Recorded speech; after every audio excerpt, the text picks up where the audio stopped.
Hello बच्चों। Hopefully आपकी preparation अच्छी चल रही होगी। और ये एक बुक टू का एक टॉपिक है, टाइप ऑफ कंपनी।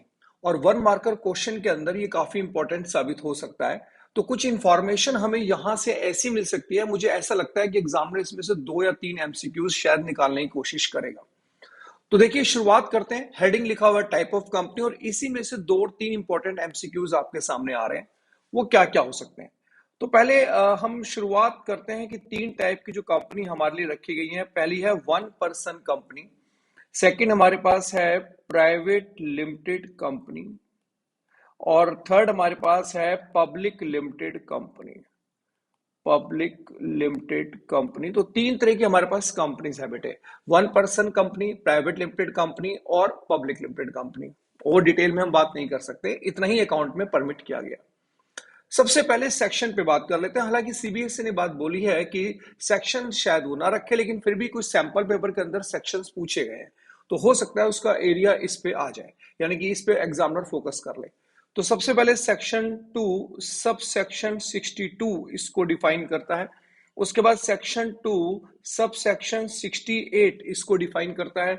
उसके बाद सेक्शन 2 सब सेक्शन 71 बच्चों इसको डिफाइन करता है। तो सबसे पहले एक छोटी सी बात हम सेक्शन रट लेते हैं, और अब बहुत इंपॉर्टेंट इंफॉर्मेशन जो मैं आपको देना चाहूंगा। सबसे पहले ये इंफॉर्मेशन हम लेते हैं इस कंपनी के बारे में। तो सबसे पहले आप समझिए कि वन पर्सन कंपनी के बारे में आपको कौन कौन सी इंफॉर्मेशन है जिसके ऊपर एग्जामिनर बात कर सकता है। सबसे पहला हेडिंग बच्चों इसके अंदर डालो, not for charitable purpose. Not for charitable purpose मतलब ये कि आप वन पर्सन कंपनी बना तो सकते हैं, लेकिन चैरिटेबल पर्पस के लिए आप लोग वन पर्सन कंपनी नहीं बना सकते हैं। उसके बाद नेक्स्ट लिखिए, इसके अंदर सेकंड पॉइंट हमारे पास है कि ये जो कंपनी है वन पर्सन कंपनी, इसको non banking can not carry, ये बिजनेस नहीं कर सकती। Can not carry non banking business, ये नहीं कर सकती। नॉन बैंकिंग बिजनेस ये कंपनी नहीं कर सकती, या फाइनेंशियल इन्वेस्टमेंट बिजनेस ये कंपनी नहीं कर सकती। मैंने पहले बोला कि मैं बहुत डिटेल में कोई आपको लॉ नहीं पढ़ा रहा, कोई डिटेल में आपको थ्योरी नहीं पढ़ा रहा। मैं सिर्फ वो बातें कर रहा हूं जिनको आपको बिल्कुल दिमाग में होना चाहिए, ताकि वन मार्कर के अंदर हम इन पर दिमाग रखें। तो पहला, एक कंपनी चैरिटेबल बिजनेस नहीं कर सकती, दूसरे बिजनेस कर सकती है, लेकिन दूसरे बिजनेस में भी साफ साफ लिखा गया है तो नॉन बैंकिंग बिजनेस में इन्वॉल्व नहीं हो सकती, और फाइनेंशियल इन्वेस्टमेंट बिजनेस के अंदर वो इन्वॉल्व नहीं हो सकती। उसके बाद थर्ड हमारे पास एक पॉइंट आता है कि जो एक वन पर्सन कंपनी है, इसकी paid up share capital can not exceed than ₹50 lakh. इसकी paid up share capital 50 lakh से ज्यादा नहीं हो सकती। पेड अप शेयर कैपिटल बच्चे समझते होंगे जिन्होंने कंपनी इश्यू ऑफ शेयर का चैप्टर पढ़ा हुआ है, और नहीं भी याद है कोई बात नहीं, आप इसे याद कर लीजिए। फोर्थ इंपॉर्टेंट इंफॉर्मेशन इसके बारे में ये बताई गई है कि इसकी एवरेज एनुअल टर्नओवर अगर हम निकालें, एवरेज एनुअल टर्नओवर मतलब पिछले 3 साल का अगर हम इसकी सेल का एवरेज करें, तो should not exceed 2 crore rupees. 2 crore से ज्यादा नहीं हो सकता। हाँ, ऐसा नहीं कहा गया कि 2.5 करोड़ नहीं, 2.5 करोड़ नहीं हो सकता, 2.2 नहीं हो सकता, ऐसा बिल्कुल नहीं कहा गया लॉ में। ये कहा गया है कि मे बी किसी एक साल का 2 पॉइंट से ज्यादा चला गया हो, लेकिन जब वो एग्जामिनर या 3 साल का हम एवरेज निकालें तो वो एवरेज 2 करोड़ का होना चाहिए। मे बी जैसे आप ये समझ लिए कि ये ईयर है मेरे पास 2010, ये ईयर है मेरे पास 2011, और ये ईयर है मेरे पास 2012। मैं इस साल की टर्नओवर देखूं तो 1.8 करोड़ है। इस साल की टर्नओवर अगर मैं देखूं तो 2.2 करोड़ है। इस साल की अगर मैं देखूं तो ये 2 करोड़ की मेरे पास है।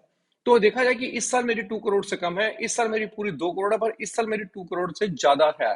लेकिन एग्जामिनर ये नहीं कहता। एग्जामिनर कहता है आप इनका अगर टोटल करें तो वो 6 करोड़ आ रहा है, और डिवाइडेड बाय 3 करें तो वो 2 करोड़ आ रहा है। तो ये पॉसिबल है कि एवरेज जो है वो 2 करोड़ से ज्यादा नहीं होना चाहिए। मे बी किसी एक साल में वो 2 करोड़ से ज्यादा हुआ हो। एनीवे, तो ये नेक्स्ट इंफॉर्मेशन थी, इसे हटा देते हैं, काम की इंफॉर्मेशन थी हमारे पास। नेक्स्ट क्या इंफॉर्मेशन इसके बारे में है, देखिए इन्हीं में से एक एमसीक्यूज पक्का आएगा। जो बातें मैंने 4 पॉइंट आपके आगे लिखे, अब आप ये समझिए कि कुछ ऐसे पॉइंट जिनके ऊपर एग्जामिनर का बड़ा फोकस है, और यहां पर आपको कंफ्यूजन हो सकती है। यही वजह है कि वीडियो बनाई जा रही है, कि ऐसा नहीं कि आपको आते नहीं है ये पॉइंट या आपको नहीं पता होंगे ये पॉइंट, लेकिन जिसमें रिक्वायरमेंट होगी तो हल्की हल्की कंफ्यूजन रहती है अब स्टूडेंट्स को। उन्हीं कंफ्यूजन को दूर करने के लिए बच्चों मैं ये वीडियो बना रहा हूं, और इसी में आपको समझना है कुछ खास पॉइंट। सबसे पहले आपको ये समझना है कि मिनिमम मेंबर्स कितने होते हैं इस कंपनी के अंदर, पर हम उसे ढंग से पढ़ेंगे बेटा। नेक्स्ट क्या है कि मैक्सिमम मेंबर्स कितने होते हैं 1% कंपनी के अंदर, प्राइवेट लिमिटेड कंपनी के अंदर, मे भी आपको मेंबर्स पता हो। फिर उसके बाद एग्जामिनर यहां चालाकी से आपसे पूछ सकता है कि मिनिमम नंबर ऑफ डायरेक्टर कितने होते हैं इस कंपनी के अंदर, और मैक्सिमम नंबर ऑफ डायरेक्टर कितने होते हैं इस कंपनी के अंदर। तो ध्यान रखिए, मेंबर अलग वर्ड है, डायरेक्टर अलग वर्ड है, तो एग्जाम में बड़े ध्यान से पढ़िएगा कि वो मेंबर्स के बारे में आपसे बात कर रहा है या वो डायरेक्टर के बारे में आपसे बात कर रहा है। तो चलिए 1% कंपनी के बारे में पहले हम अपना पॉइंट क्लियर कर लेते हैं कि वो क्या कह रहा है। तो सबसे पहले सिचुएशन को आप बच्चों ऐसे समझो, राइट।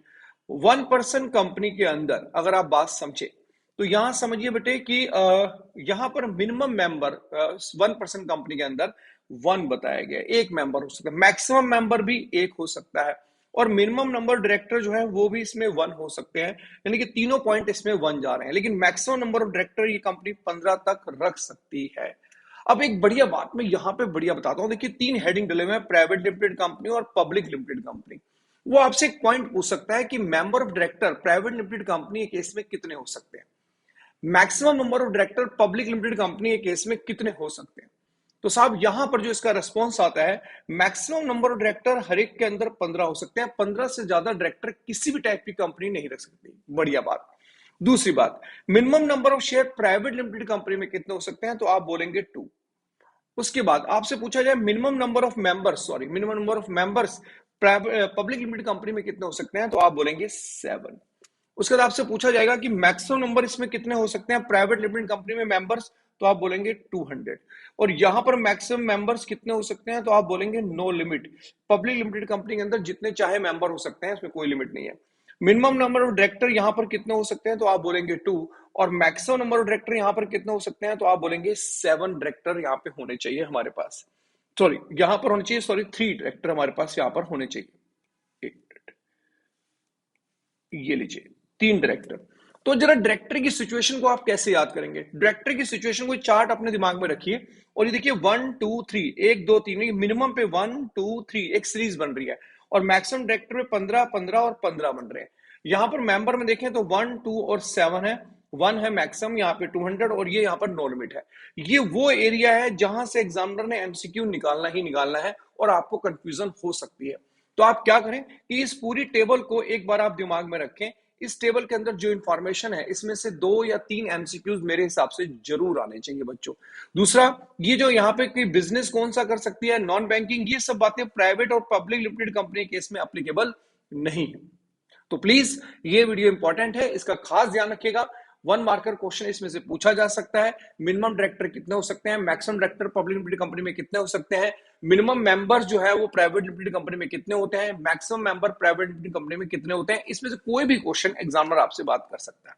तो प्लीज होपफुली आपके लिए सही रहा होगा। नेक्स्ट वीडियो के अंदर मैं एक और टॉपिक आपके लिए लेकर आता हूं। Thank you so much.